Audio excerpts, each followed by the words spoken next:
Good morning. Thank you for being here. I'd like to open with an excerpt from the Army Engineers Branch song, Cheyennes. Our brothers fighting in the battlefield look to us to point the way. We get there first, and then we take the risks to build the roads and the airstrips. We don't care who gets the glory. We're sure of one thing, this we know. Somewhere out there, an engineer soldier designed the plan for the whole darn show.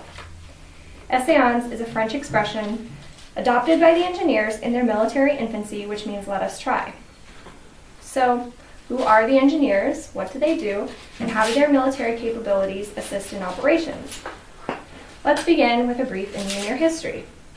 During the American Revolution, our European ally France sent a handful of its best engineers to aid General Washington in his many battles. One of these men, French Major General Louis de Beaujeu-Duportel, eventually became the Army's first chief of engineers. In 1778, an official commanding order came from Valley Forge for the recruitment of captains and lieutenants to command this new engineer corps. Major General Duportel designed the first curriculum for the newly established West Point Academy, which at the beginning was primarily an engineer school up until the onset of the Civil War. An emblem was drawn up to represent this new engineer division. Though the origins are shrouded in mystery, the red castle elevation has become synonymous with the Engineer Corps. The Engineer Training School now resides at Fort Leonard Wood, Missouri. The engineers were, and are to this day, trained to clear the way for various operations.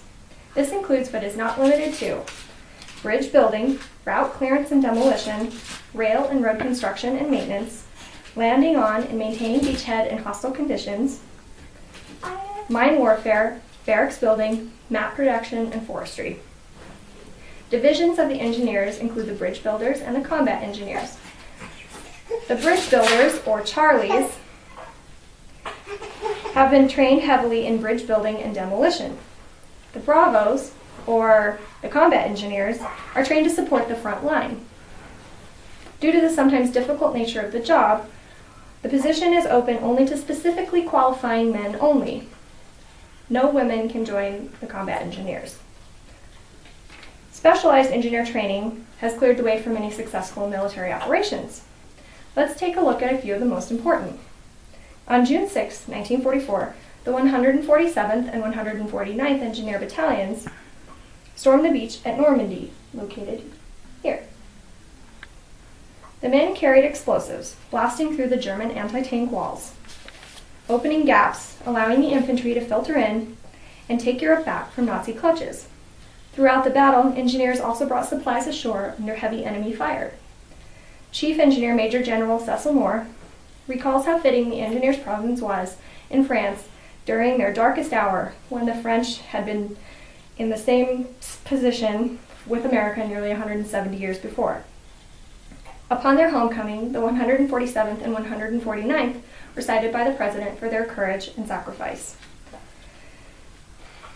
Engineers were not only on the European front, but also in the South Pacific, clearing mines and, again, organizing roads for supply. In February of 1968, the 18th Engineer Brigade arrived at Da Nang headquarters in Vietnam, located here. The job was to open up the Hai Van Pass as a vital supply line. Despite many difficulties, the engineers successfully established the pass as a viable route. In 1970, the 18th was ordered to clear dense vegetation on the Bantangan Peninsula.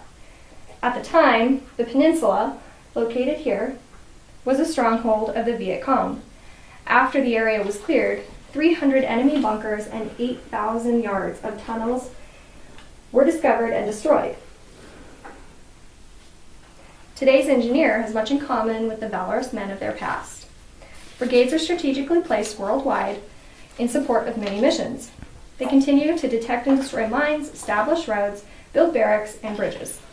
Armored vehicles, such as the Husky and the Cougar, now protect the engineers from various types of blast and ballistic assault, allowing them to accomplish their missions undeterred. In conclusion, the summary of the job of the U.S. engineer encompasses many important skills. The skills are essential for successful military operations, be they during peace or war. Though the engineer's work is sometimes thankless and often overlooked, Their expertise saves lives and works towards a better, safer tomorrow. Thank you.